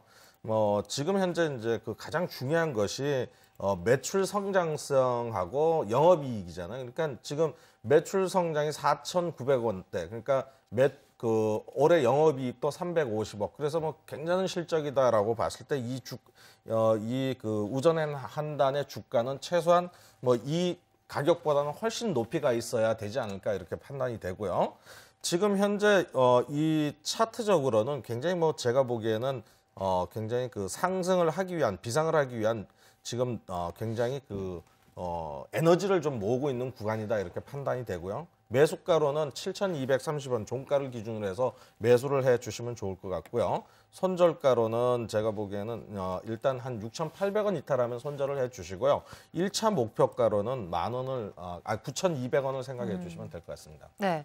자, 뭐 차트 보시는 분들은 일단은 극과 극이 될 것 같거든요. 오히려 더 진짜 우상향을 하든지 아니면 또 하락 추세로 가든지 그렇기 때문에 매수가 된다면은 이 차트 흐름이 굉장히 궁금해질 듯합니다. 잘 참고를 하셨으면 좋겠습니다. 자, 다음 종목 보도록 하겠습니다. 박정석 전문가님, AJ 렌터카 오늘 종목인데요. 자, 어떤 메리트가 있을까요? 자, 뭐 렌터카 업체 뭐 이름에서도 이제 이 회사가 뭐 하는 회사인지는 아실 겁니다. 예, 맞습니다. 바로 이제 뭐 차를 이제 빌려주고 뭐 거기에 따른 이제 사용료를 받으면서 뭐 이제 그 부분이 이제 수익으로 잡히는 부분들인데, 자, 그러면 AJ 렌터카 뭐 우리가 이제 많이 알고 있습니다만은 정말 어떤 주가가 상승할 수 있는 모멘텀이 있을까? 예, 있습니다. 있으니까 제가 갖고 왔겠죠. 이제 이 AJ 렌터카에 이제 우리가 렌터카 하면은 어디 이제 놀러 갈 때, 차 없을 때, 이제 집에 차가 없어가지고 놀러 갈 때, 이제 뭐 차 필요하니까는 이제 렌트를 한다라고 이제 생각을 하실 텐데, 지금은 그러한 그 렌트카의 인식 자체가 이제 많이 달라졌습니다. 왜냐하면은, 지금 이제 그 렌트카 부분이 개인 렌탈이 있고 법인 렌탈이 있습니다. 그러니까 회사에서 아예 그 장기로 차를 갖다가 빌려가지고, 이제 뭐 회사의 뭐 임원이라든지 또는 업무용이라든지 이렇게 지금 쓰고 있다라는 것이죠. 그래서 이 법인의 어떤 이 법인 차량 렌탈 부분이 앞으로 이제 시장이 이제 훨씬 더 커질 것으로 보이고, 이 법인 렌탈 부분이 훨씬 더 성장성이 더 큰데, 왜냐하면은 이제 아까 이제 말씀드렸던 대로 이제 법인 같은 경우에는 처음에 이제 그 차를 갖다가 살려고 하면은 굉장히 어떤 초기 그 구매 부분이 그 비용이 굉장히 많이 들겠죠. 그리고 이 법인 차량 부분은 법인세 부분에 있어가지고 100% 비용으로 처리가 되기 때문에 법인세 절감 효과가 있고, 또 이제 LPG 차량이 가능하기 때문에 운행이 많은 이제 법인 같은 경우에는 이제 그 효과, 이제 유류비를 갖다가 절감할 수 있는 이런 효과가 있기 때문에 이제는 대부분 이제 그 렌터를 하는 쪽으로 이렇게 지금 진행이 됩니다. 또는 이제 고소득 그 전문직이라고 할 수 있는 뭐 의사나 이제 변호사들. 그래서 예전에는 우리가 이제 그 차를 타고 이제 그 도로에서 보면은 허자 번호판을 보시면은 이제 허자로 시작하는 이 번호판이 바로 렌트카인데 옛날에는 좀 약간 굉장히 좀 인식이 안 좋았었거든요. 네. 그렇지만 요즘에는 이제 허자를 달고 다니다 보면 저 차를 타고 있는 사람은 대기업 임원 아니면은 지금 뭐 의사나 변호사의 어떤 전문직이구나라는 이렇게 좀 그 사회적인 인식도 지금 많이 좀 바뀌었다라고 하는 부분들이 주가에 좀 긍정적인 요인으로 작용을 하는 것 같습니다. 조금 제가 좀 자세하게 설명드리면은 국내 렌터카 업체 지금 시장 점유율 1위가 지금 금호 렌터카입니다. 그러니까 KT가 이제 금호 렌터카를 인수를 해가지고 지금 1위를 기록을 하고 있고 AJ 렌터카가 지금 14.5% 지금 비중 지금 2위를 지금 그 MS 2위를 지금 기록을 하고 있는데 그래서 AJ 렌터카가 이제 차량만 렌트를 하는 게 아니고요. 지금 차량 렌탈 같은 경우에는 지금 장기 차량 렌탈이 한 40%, 그 다음에 이제 그 중기 차량과 단기 차량이 한 3% 정도, 그 다음에 나머지는 이 중고차, 이 매각이라고 하는 부분, 중고차 매매의 어떤 지금 매출도 지금 한 30%를 넘게 지금 차지를 하고 있습니다. 네. 자, 렌터카 시장이 지금 커지고 있다고 하는 부분들은 제가 쭉 설명드렸었지만은 실제로 지금 이 등록대수 기준으로 해서 지금 계속적으로 증가를 하고 있고 연평균 지난 2001년도부터 약 10년 동안 연평균 한 15% 정도 지금 상승을 좀 하고 있고요. 그다음에 제가 이제 말씀드리려고 했던 부분이 뭐냐면은 신규 등록 차량 같은 경우에 보통 한 3년 정도 있으면 중고차로 파는 경우가 굉장히 많이 있습니다. 그래서 신규 등록 차량보다도 지금 중고차의 거래량이 지금 훨씬 더 많아지고 있는 부분들인데 특히 2011년도, 2010년도 이때 이제 신규 등록 차량이 굉장히 많았었거든요. 이것이 이제 올해 3년이 지나서 이제 올해 그 중고차 매매가 더욱더 커진다라고 하면은 AJ 렌터카의 실적도 상당히 좀 커진다고 보시고 그 다음에 이제 그 동안에는 이 보험대차가 뭔지 아시죠? 뭐냐면은 차 사고 나면은 이제 바로 이제 거기서 현장에서 렌트를 해주는 이 보험대차라고 하는 부분인데 요거는 이제 어떻게 보면은 그동안 중소 이 렌터카 업체들 전유물이었습니다. 하지만 여기까지도 지금 AJ 렌터카가 지금 그 침범을 하려고 하는 부분들이 있고 카쉐어링은 이제 뭐 일정 지역의 어떤 그 이 지역 주민들이 차를 한 대를 가지고 뭐 시간을 나눠서 이제 차를 쓰고 그 비용을 갖다가 이제 그 렌트 회사에다 내는 그 부분인데 이건 사실 우리나라는 그렇게 해당되지는 않고 있습니다. 지금 뭐 주로 미국 쪽에서 이제 많이 해당되고 있습니다만은 이 부분들도 이제 좀 신규 사업에 지금 진출하면서 새로운 어떤 성장 동력들도 좀 충분히 있는 좀 종목이다라고 보시면 될 것 같아요. 네, 뭐 다양한 기업 다양한 쪽에서 내용이 굉장히 몰랐던 부분도 알게 되는 부분이 있는 것 같고요. 렌터카 그냥 차만 빌려주고 거기서 수익이 창출되나 이렇게 했는데 또 뭐 보험 쪽이라든지 이런 부분도 연관이 돼 있는 것 같습니다. 또 일단 AJ 렌터카 자체가 또 CF를 통해서 인지도가 어느 정도 올라간 것 같거든요. 근데 또 이렇게 상장이 되어 있네요. 자, 대표 두 분께 오늘 또 질문 받아보도록 하겠습니다. 제가 뉴스를 봤는데 AJ 렌터카 부사장님께서 경제가 안 좋아질수록 저희 회사는 더 강해질 겁니다. 이런 말을 들었거든요. 그 이유가 뭔지가 궁금하거든요. 자, 아까 제가 그 설명을 드리면서 말씀드렸던 게 뭐냐면은 우리가 차를 갖다가 구입을 하려고 하면은 큰 돈이 필요하죠. 목돈이 필요하죠. 그렇지만은 렌터카 같은 경우에는 목돈이 필요 없기 때문에 처음에 어떤 그 초기의 어떤 투자 비용 자체가 크지가 않다라는 것이고 또 렌터카는 아까 제가 말씀드렸던 대로 LPG 차량을 쓸 수가 있습니다. LPG가 이제 다른 휘발유나 경유에 비해서는 훨씬 더 좀 가격이 싸기 때문에 또 어려울수록 불황일 때는 좀 더 싼 것을 찾을 수밖에 없잖아요. 그래서 지금 LPG 차량을 이용하게 되면은 그만큼 또 유류비가 절감되기 때문에 이런 것들이 바로 렌터카 시장이 불황일 때 더 커질 수 있는 요인이다라고 생각하시면 될 것 같습니다. 아, 근데 중고차만 거래하고 렌터만 하는데 그런 실적에 대한 한계가 있지 않을까요? 뭐 차를 수출하는 것도 아니고. 그런데 지금 그 아까 전에도 말씀드렸었지만은 우리가 렌트라고 하는 부분이 그 단순히 그 차를 갖다가 이제 빌려주고 이런 부분들 이건 이제 개인 렌탈로 지금 생각을 하시는데 지금 이제 장기 렌탈입니다. 장기 렌탈. 그러니까 장기 렌탈이라고 하는 부분은 어떤 이제 그 회사에서 이 차를 갖다가 그 처음부터 뭐 차가 이제 출고되자마자 그냥 리스를 해야 그러니까 빌리는 거예요. 빌려가지고. 근데 이 시장이 지금 예전에는 그 굉장히 적었었지만은 지금 이제 법인세 어떤 비용으로 처리가 되기 때문에 이 세금을 갖다가 줄이기 위해서라도 일부러 지금 이 차를 갖다가 지금 구매를 하지 않고 지금 이 렌탈을 하는 이러한 부분들이거든요. 이것이 지금 계속적으로 좀 커지고 있어서 우리가 생각하는 그런 렌트카로 생각을 하시면 안 됩니다. 예. 분명히 다른 지금 이러한 어떤 성장성 모멘텀이 있고 특히 최근에 어떤 경기가 좋지 않는 이러한 그 환경과도 굉장히 지금 많은 연관성이 있다고 보시면 될 것 같아요. 아, 그럼 회사에서는 차를 구매하는 것보다 장기 렌트를 하는 게 더 훨씬 더 유리하죠. 예. 근데 렌터카라는 게 내 차가 아니기 때문에 조금 험하게 다룰 수 있는 부분이 있는 것 같아요. 그러다 보면 유지 비용 그리고 보수 비용도 좀 많이 들 것 같은데 실적 영향은 좀 없나요?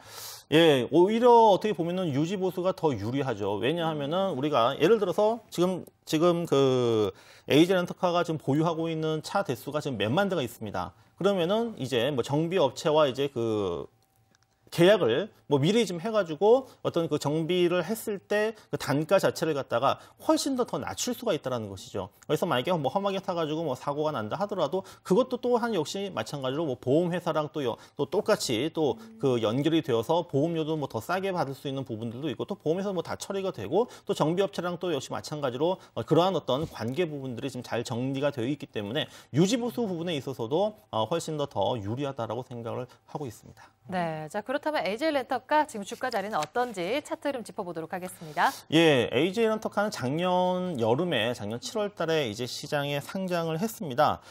지금 뭐 상장한 이후에 보면은 주가가 좀 꾸준하게 지금 상승을 하고 있는 모습인데요. 지금 주봉상의 흐름을 보도록 하겠습니다. 주봉상으로 보시면은 지난 그 7월달에 뭐 5,000원, 6,000원대에서부터 시작을 해가지고 작년 12월달에 10,000원까지 올라가 준 이후 아직도 지금 이 상승의 흐름이 꺾이지 않는 흐름을 좀 보여주고 있거든요. 제가 이제 뭐 그동안 그 갖고 온 종목들 뭐 굉장히 좀 안정적인 어떤 흐름들 보여주고 그다음에 꾸준하게 상승하는 종목들 이러한 종목들을 좀 가지고 왔는데 저는 AJ 렌터카 같은 경우에는 지금 우리 그 안토위투 지금 포트 중에서 가장 수익률이 높다라고 할 수 있는 CJ CGV를 잇는 제2의 CJ CGV가 될 수 있는 종목이 바로 AJ 렌터카다. 라고 저는 자신 있게 말씀드릴 수가 있기 때문에 그래서 뭐 AJ 렌터카 현재의 그 흐름들 뭐 굉장히 지금 이동평균선 굉장히 좋고요. 또 그물망도 지금 항상 제가 말씀드리는 그러한 그 그물망 그 역전 타점 신호가 지금 발생하고 있기 때문에 현재 가격대에서 좀 매수를 좀 하도록 하겠습니다. 오늘 종가가 9,740원 약간 조정을 받았는데 뭐 오히려 뭐 이렇게 좀 견주할 때 사야지 싸게 사는 거죠. 그리고 목표 가격은 지금 이제 신고가 경신하면서 12,000원, 손절매 가격은 9,000원으로 설정하도록 하겠습니다.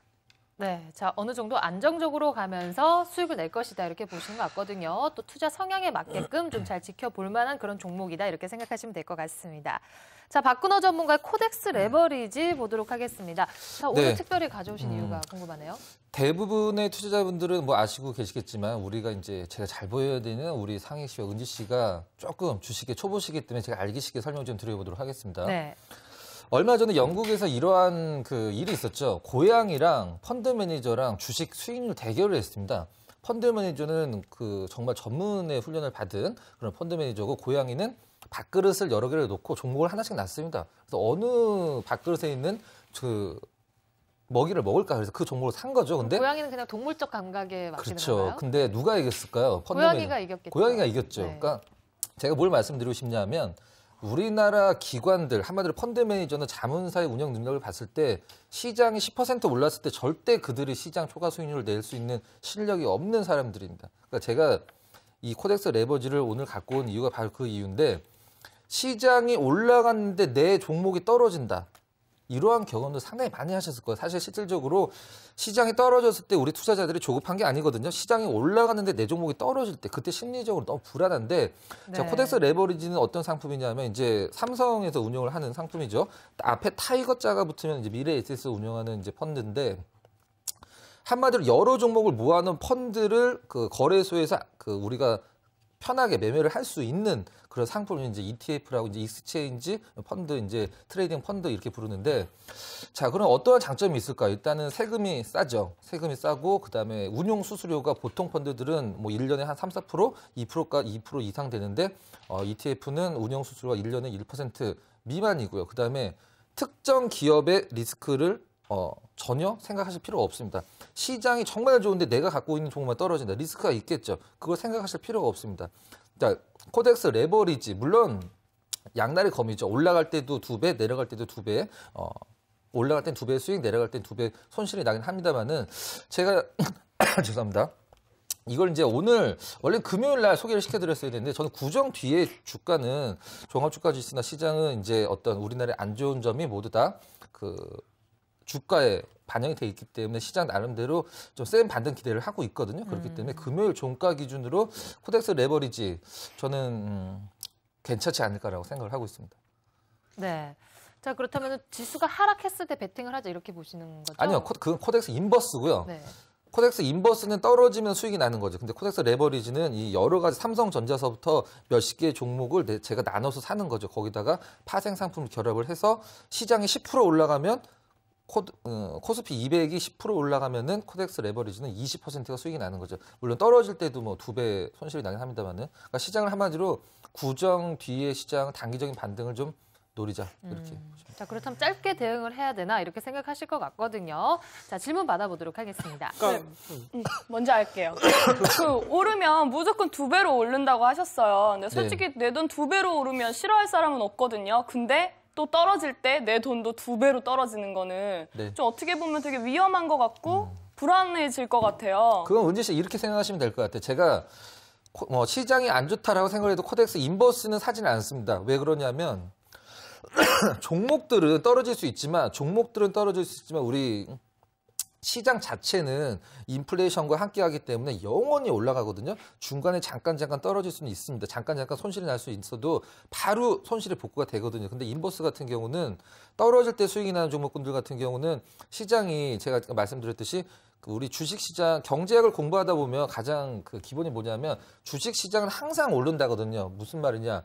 상품 가격이 떨어지지 않는 한 주식시장은 계속 오릅니다. 인플레이션과 같이 간다. 코덱스 레버리지로 잠깐 손실을 볼 수는 있어도 반드시 수익이 납니다. 100%, 99%가 아니라. 네. 아, 근데 코스피는 그렇게 큰 변화가 없잖아요. 네. 근데 그렇다는 건 이 주식도, 이 종목도 크게 변화가 없는 거 아닌가요?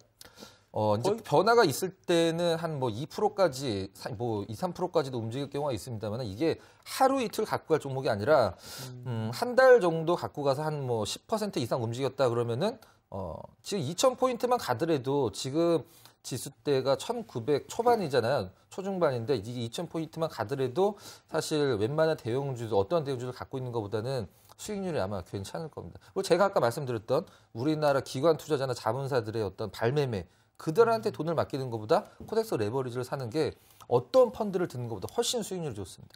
아, 근데 제가 이 방송을 처음 시작했을 때 그때 코스피는 2,000이었거든요. 2,000을 넘어서서 박수치고 그랬는데 지금은 그렇죠. 종목도 마찬가지고 이 ETF 상품도 마찬가지인데 때가 중요하거든요. 때. 근데 삼성전자가 아무리 좋아도 잘못된 때를 선택을 하면 손실이지만 아무리 우리가 흔히 시장에서 무시를 하는 부실주라고 하더라도 좋은 때만 선택하면 수익을 낼 수 있단 말이죠. 코덱스 레벨 그때는 제가 이거를 안 한 이유가 그때는 상황이 아니었었고 지금은 구정 뒤에 어떤 시장 자체를 좋게 보기 때문에 지금 금요일 종가 기준으로 좀 편입을 했으면 좋겠습니다. 설날이 그러면 끝나면 무조건 좋아질 거다 확신하시는 거죠? 확률적으로 아니죠. 네, 예, 우선 알겠습니다. 그렇다면 코덱스 레버리지 그다음 또 지수와 관련해서 또 어떤 흐름이 보였는지 차트 보여주시죠. 차트를 사실 볼 필요성이 없습니다. 이제 차트가 종합주가지수 차트와 100% 일치를 하기 때문에 볼 필요성은 없고 이제 저는 지금 시장 상황을 봤을 때 어떤 부분이냐면 이제 저점이 계속적으로 좀 약간 높아지는 상황을 좀 보여주고 있는 상황이죠. 실질적으로 추세 자체가 상승 추세 자체가 긴 추세를 봤을 때 상승 추세가 사실 깨진 건 아닙니다. 지금 그 코스피 차트라고 봤을 때 보시는 화면은 코덱스 레버리지 차트인데요.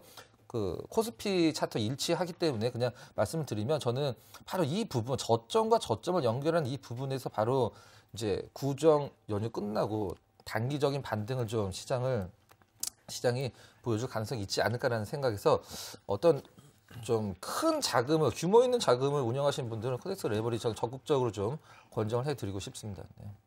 네, 알겠습니다. 자, 코덱스 레버리지 가격 제시까지 해주셨습니다. 잘 참고를 하셨으면 좋겠고요. 오늘 AJ렌터카 우전엔 한단 코덱스 레버리지 총 3종목에 대해서 저희 또 열심히 들어봤습니다. 최종 선택 잘 하셨는지 모르겠네요. 확인해 보도록 하겠습니다. 제가 먼저 할까요? 한상 전문가님, 그 응축 에너지를 한 번 더 믿어보겠습니다. 이것도 중앙발시처럼 쭉쭉 올라가기를 제가 기대하겠습니다. 네, 기대하십시오. 저희가 아마 이거 편입한 이후로부터 목표가 1차로 9,200원을 드렸는데 목표가가 계속 상향이 될 것입니다. 기대하십시오. 예, 꼭 기대하겠습니다, 진짜. 네, 박근우 전문가님.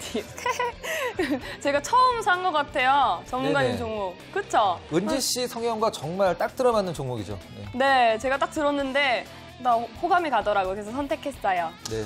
이 안에는요, 삼성전자도 들어있고, LG전자도 들어있고, 다 들어있어요. 네. 전혀 안전할 것 같지가 않은데요? 우리 구정 끝나고 한번 추이 한번 지켜보자고요. 아마 좋은 일이 있을 겁니다. 네, 화이팅! 네. 네, 알겠습니다. 자, 오늘 상희 씨께서는요, 최종적으로 우전의 한단 종목을 선택을 하셨고요. 은지 씨께서도 코덱스 레버리지를 선택하셨습니다.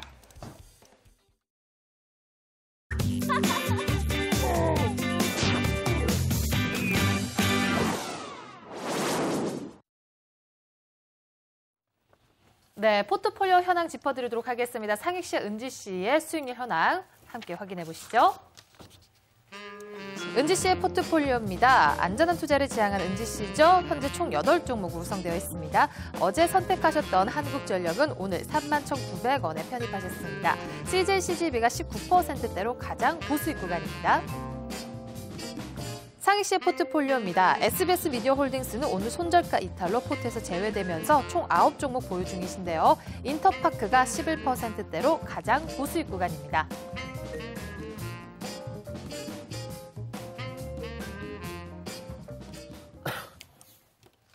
네, 자 고수익 구간인 이런 종목들도 있고요. 지금 아직까지 약보합세에 머물고 있는 종목들도 있는데요. 자 내일 시장에서는 또 많이 반등이 나오기를 기대해 보도록 하겠습니다. 은지 씨, 상희 씨 오늘 정말 수고하셨어요.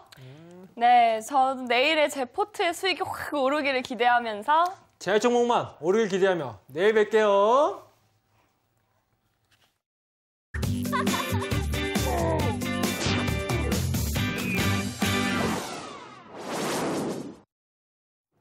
핫 이슈를 파헤쳐보는 이슈 토크 시간입니다. 오늘은 박정석 전문가님께서 준비해 주셨다고 하는데요. 오늘은 어떤 주제인가요? 예, 뭐 최근 아까도 이제 유럽 증시 봤습니다만은 시장에 좀 약간 조정의 빌미가 될 수 있는 지금 재료입니다. 그리고 유로존 리스크가 다시 한번 재부각되지 않을까라는 우려감들이 지금 그 시장에 좀 영향을 미치고 있는 부분들인데요. 특히 이제 정치적인 이슈로 지금 좀 작용을 좀 하고 있죠. 지금 스페인과 지금 이탈리아 쪽에서 좀 국채 수익률이 좀 빠르게 지금 상승한다라든지 좀 뚜렷하게 좀 나타나고 있습니다. 일정상으로는 이제 이번 달 말에 지금 이탈리아에서 총선이 진행이 되는데 과연 총선에서 어느 당이 지금 그 득표를 갖다가 가장 많이 할 것인가, 지금 이 주도권을 갖다가 누가 잡을 것이냐에 따라서 지금까지 진행이 되어 왔었던 그 유로존의 어떤 질서가 계속적으로 유지가 되느냐 아니면은 좀 다소 좀 변화가 생기느냐가 결정이 좀 될 것으로 보이는데요. 지금 그 유로존 리스크 사실 처음에 이런 문제가 발생했던 부분은 작년에 이제 이 몬티 전 총리죠. 몬티 전 총리가 이제 사임을 하면서 여기서부터 이제 지금 그 문제가 좀 부상을 하기 시작을 했습니다. 여기서 이제 이 어떻게 보면 부패 정치의 좀 그 상징이라고 할 수 있는 이 베를루스코니 지금 총리가 좀 최근에 지금 계속적으로 좀 언론에 지금 나와주고 있는 부분들인데요. 지금 현재 지금 이탈리아 지금 총선을 앞두고서 각 어떤 그 세력들의 지금 현재의 어떤 그 현황을 갖다가 좀 그림을 통해 가지고 좀 살펴보도록 하겠습니다. 자, 먼저 지금 현재의 총리 베르사니 총리죠. 지금 이탈리아 좀 중도 좌파 즉 민주당 지금 당수로 있는 지금 개혁 성향을 가지고 있는데 바로 이제 몬티 총리의 이전 긴축 노선을 갖다가 지금 개성을 해가지고 이탈리아 지금 현재 잘 지금 돌아가고 있습니다. 하지만은 지금 지지율 변화가 지금 연초 대비해서 최근에 지금 40.9%에서 32.9%로 줄어들었고요. 그 다음에 이제 중도 우파 연합, 바로 이제 베를루스코니 말씀드렸던 이 자유국민당을 이끌고 있는 베를루스코니와 그다음에 북부 연맹이 합쳐진 이 중도 우파 연합의 지지율이 좀 높아지고 있다는 게 이게 지금 현재 문제가 되고 있는 부분들이거든요. 왜냐하면 베를루스코니가 지금 승리를 하게 된다라고 하면 재산세를 폐지를 하고 그다음에 작년에 이제 그 재산세를 갖다가 이제 걷어들였던 것을 환급을 하겠다. 그다음에 부유세 도입을 갖다가 하지 않겠다. 즉 반개혁 쪽으로 어떤 과거의 어떤 이탈리아로 돌아갈 수 있는 부분들인데 근데 지지율이 지금 연초 대비 25.4%에서 28.9%로 증가를 지금 하고 있어요. 그 다음에 이제 그 이전의 총리죠. 이탈리아 지금 중도연합을 이끌고 있는 이 마리오 몬티 전 총리 지금 지지율 변화는 뭐 현재 뭐 소폭 지금 올라가고 있지만은 전체적으로는 지금 현재 지금 지지율에 있어가지고 지금 그 몬티 진영 같은 경우에는 그렇게 큰 지금 영향을 지금 미치지를 지금 못하고 있습니다. 그래서 주요 정당의 지금 지지율을 비교를 해보게 된다면은 역시 이제 그 민주당 현재 그 베르나스코니 총리가 이끌고 있는 민주당이 지금 32%이고요. 그 다음에 벨루스코니가 지금 28.9%. 그러니까 지금 격차가 지금 많이 지금 좁혀졌거든요. 그러면은 이제 뭐 오성운동 그릴로라든지 중도연합의 몬티 여기가 이제 그 캐스팅 보트가 될 가능성이 높은데 아무래도 이 베르사니 총리 같은 경우에는 이 몬티 어떤 그 정책을 갖다가 그대로 계승을 했다라는 측면 속에서 아마 그 연합 정부를 구성할 좀 가능성이 높지 않을까. 그럼 연합 정부를 갖다가 구성하게 되면은 지지율 자체가 한 46%가 좀 되기 때문에 과반수를 갖다가는 얻지는 못한다 하더라도 일단 제 어떤 그 1세력으로 지금 기존의 어떤 그 정책들이 아마 그대로 유지가 될 수 있는데 이제 혹시라도 지금 이 베르루스코니가 지금 이끌고 있는 이 중도 우파 연합 쪽이 지금 지지율이 훨씬 더 높아지면서 제 1당으로 이제 어떤 그 이 정권을 갖다가 좀 잡게 된다라고 했을 경우에는 그동안의 어떤 그 유로존 질서가 다시 좀 굉장히 좀 심각해질 좀 가능성이 높아지는 부분들입니다. 그래서 최근에 스페인이라든지 이탈리아의 국채 금리가 지금 굉장히 좀 가파르게 상승을 하는 좀 흐름들을 보여주고 있고요. 뭐 지금 그 이탈리아 총선과 좀 다소 무관할 수도 있겠지만은 지금 그 4월 달에 지금 유로존 주요 국가의 국채 만기가 지금 굉장히 좀 많이 좀 돌아옵니다. 지금 규모 자체가 지금 한 900억 정도, 900억 유로 정도 지금 그 돌아오고 있기 때문에 여기서 만약에 이탈리아 총선에서 좀 우리가 지금 생각하는 최상의 어떤 시나리오가 아니라 최악의 시나리오가 발생했을 경우에는 좀 유로존 문제가 다시 한번 또 재점화될 수가 있다는 점, 이 점을 좀 우리가 좀 조심을 좀 해야 되는 부분들인데 사실 우리가 뭐 조심한다고 뭐 여기서 뭐 되는 건 없거든요. 일단은 이탈리아 총선의 결과를 좀 추이를 좀 면밀하게 좀 지켜봐야 되지 않을까 생각됩니다. 네, 알겠습니다. 뭐 선진국의 기준이 뭘까요? 작년에도 그렇고 지겹도록 유로존 리스크, 또 유럽 쪽에서의 문제와 함께 또 미국 쪽도 그렇고 선진국 쪽에서의 경제가 많이 흔들리는 모습이 굉장히 안타깝게 느껴지거든요. 주식시장이라든지 또 체감적인 경기를 위해서라도 굉장히 좀 대외적으로 좋은 뉴스들이 많이 접해졌으면 하는 그런 바람입니다. 박정석 전문가님 수고하셨습니다. 네.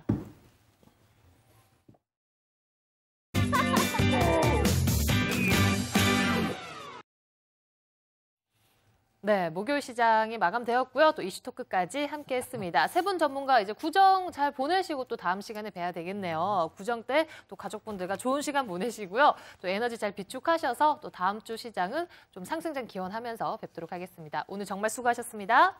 감사합니다. 네, 날씨가 많이 추워졌습니다. 감기 조심하시고요. 몸 건강 관리 잘 하시길 바랄게요. 자, 내일은 한 주를 마감하는 금요일장입니다. 상승장 기원해보도록 하겠습니다. 내일도 장 마감 15분 전에 다시 찾아올게요. 고맙습니다.